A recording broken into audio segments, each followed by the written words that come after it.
this month's Shipper Snip. My name is Alina. My pronouns are she, her, and hers. And I'm Renee. My pronouns are also she, her, and hers.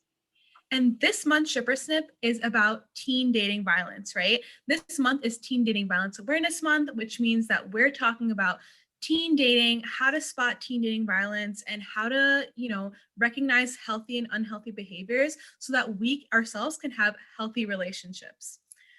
So this month, we're going to be talking about Virgin River, specifically Ricky and Lizzie.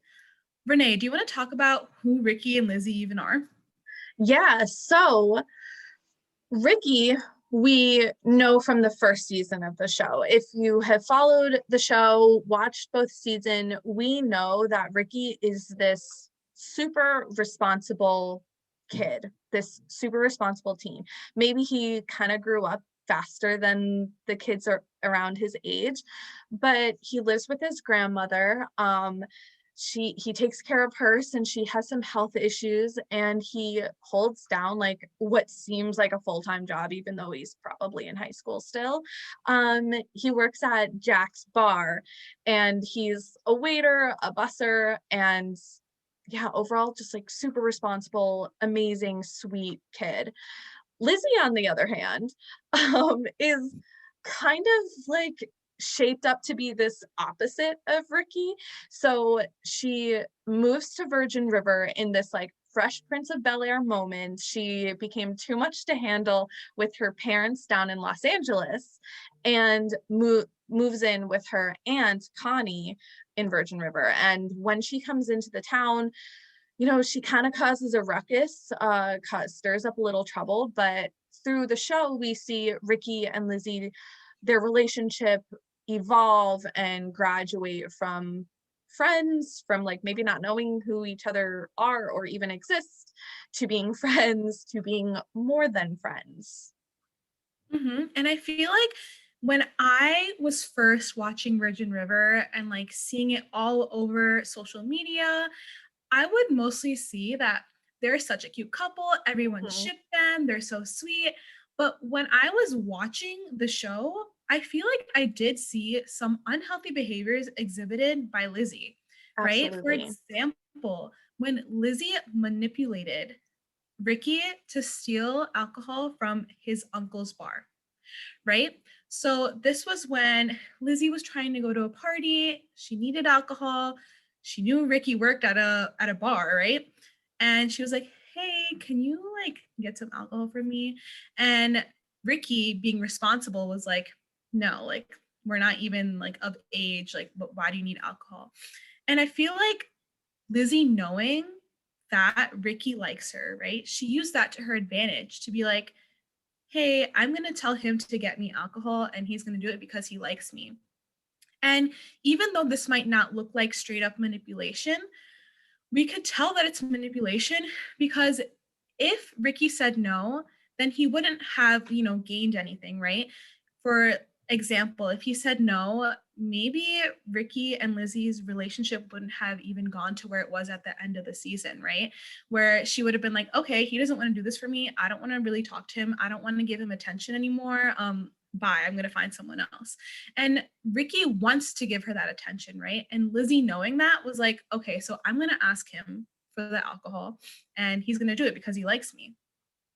Absolutely. And I think that's a brilliant example of manipulation and how difficult it is to see and difficult it is to recognize when it's happening to you, because the way Lizzie framed that whole conversation was that it was almost Ricky's idea to take the alcohol, when we know as a viewer that that is not in Ricky's normal behavior. That's very out of character for him, and that kind of sets off this pattern of manipulation tactics used by Lizzie to get Ricky to do out of character things. For example, there's a scene where Lizzie is texting Ricky while he's at work, and she says, "Hey, I want to hang out," which is like a super normal thing to do, let's admit. And he says, "No, I'm at work." She says, "Come on, I miss you so much." And he offers a compromise. He says, "Hey, I can't hang out right now. I'm at work. How about I see you later or tomorrow or this weekend? don't know which one, but he does provide an option, an alternative. And then rather than acknowledging his no, taking that into account, maybe agreeing to the alternative or providing an alternative for herself, she says that she heard this noise and she's super scared, and that is ultimately the tactic, the line that gets Ricky to leave his job. What we see is that there wasn't a sound at all, but it's going through those motions and kind of feeling out and testing all of these options to see what works, what gets what she wants, which is Ricky's company, which in and of itself isn't like a bad thing. They're teens, they're new to dating, they're interested with each other. Of course, they want to spend time together, but there's a right way to go about it and there's a wrong way to go about it. And for Lizzie, asking him to hang out, totally cool. He says no. That should have kind of been it. She asks again, he gives an alternative. Should have kind of been it. But she plowed past that boundary, and instead of accepting his no, she lied. And through that lie, got what she wanted, and that in and of itself is manipulation. When we're also talking about this certain example, we can see that Lizzie kind of guilted Ricky into coming because Ricky was scared that she was in trouble when she heard something, right? Ricky was guilty in the sense that he felt that he needed to go and make sure that she was safe. Right. And as Renee, you mentioned throughout the whole show, we see Ricky as this responsible kid who wants to, make sure everyone's happy and wants to make sure that she's safe. Right. So we see this unhealthy behavior happen again when Lizzie guilts Ricky to take her to Eureka, right? And she's using this guilting tactic when she tells Ricky, okay, if you're not going to take me, I'm just going to hitchhike, knowing that this could be dangerous for her. Right. And even Ricky knows that, hey, this might not be the best idea for you as well. And even tells her, as you said, like when he gave a different option, we can take public transportation. She doesn't want to do that. She wants to take the car. And when Ricky says no, she's like, no, I'm going to either hitchhike or you take me. And that guilting also makes Ricky feel responsible in her safety. It makes Mhm. him feel that if she does get hurt hitchhiking, it's going to be his fault. Yeah. And Lizzie uses that to her advantage to be like, okay, well, I know that he's not going to want me to get hurt. So let me just tell him that I am hitchhiking.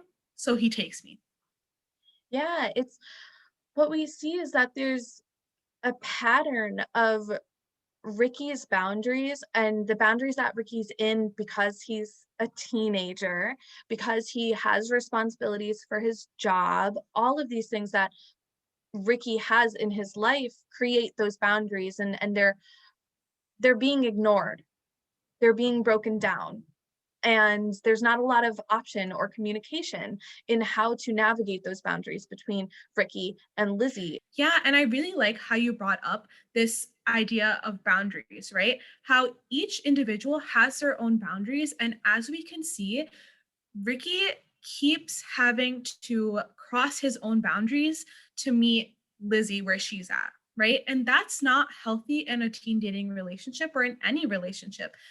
And each individual should have their own boundary that they're willing to cross when they're willing to cross. And there should be an opportunity to be able to talk about that boundary when you can change that boundary. That's all part of a healthy relationship. And though we didn't see it when Lizzie used manipulation and guilting to get Ricky to do what she wanted him to do, we did see healthy boundary setting when Ricky and Lizzie were about to have sex, Mhm. right? Yeah. So when Ricky was invited to Lizzie's house, he thought that they were going to have sex, and he was obviously nervous because he was a virgin and he didn't know if they were going to have sex or not. And, once they're having healthy communication, Lizzie is able to tell Ricky that, hey, I'm a virgin too. We don't need to have sex. And they watch Stranger Things for the rest of the night and it's comfortable. So there's comfortable pace, there's that healthy communication, and there's boundaries set that they're both virgins and they're not ready to have sex at this moment. Yeah, and ultimately what a comfortable pace is all about is that both partners are having fun, They're happy where they're at. There's emotional, everybody's comfortable regarding emotional intimacy and sexual intimacy and all of it. And that's felt equally on both sides, right? It's not one person's wants and desires above the others. And that was so clearly displayed in that scene and in that conversation between Lizzie and Ricky when they were discussing, their sexual past, what they want to do tonight or at that moment, what they were willing to do. There was that history of just because we started making out doesn't mean it's going to go further than that. Neither of them were comfortable to go further than that night.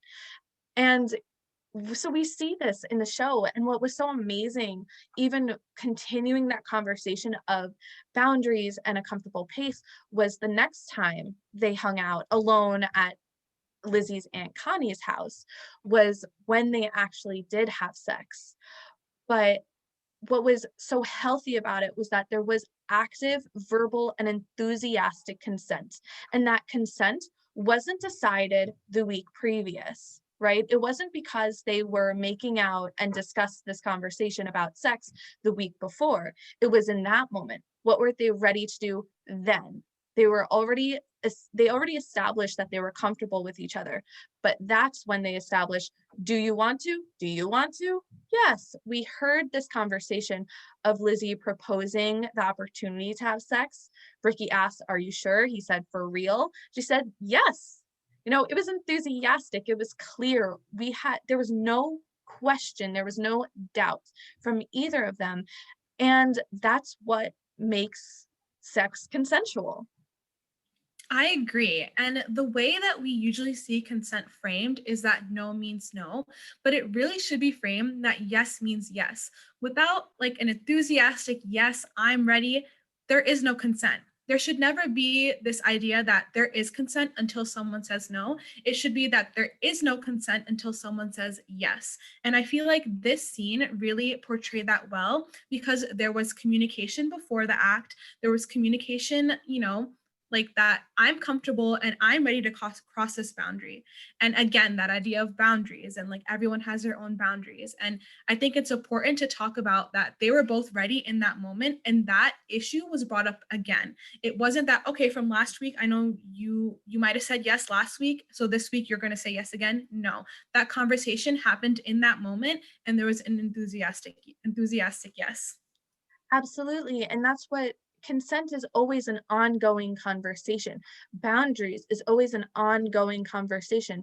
It's changeable, it's revisitable, it's reversible.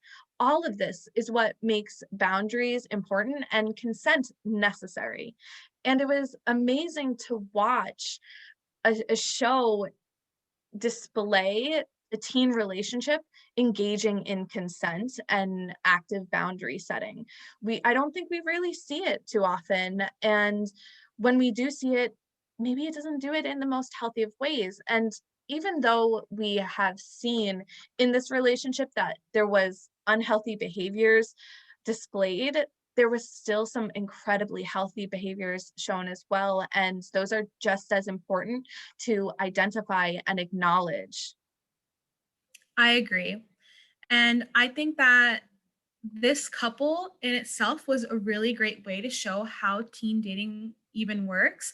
Because when we're given examples of dating, a lot of the times they're adult relationships. What we really don't see a lot of is teen dating relationships. And those relationships can look so much more different than adult relationships. So I think it was important to be able to have that representation in media to be able to see, okay, here's some unhealthy behaviors that we can see, and here's some healthy behaviors.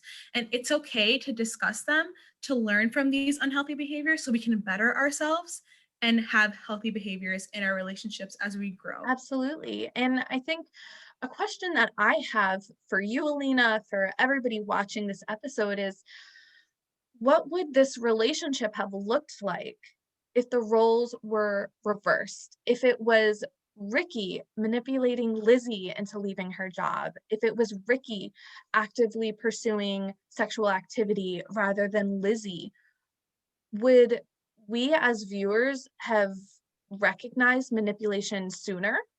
would we have questioned their sexual activity? What would have this entire show have looked like?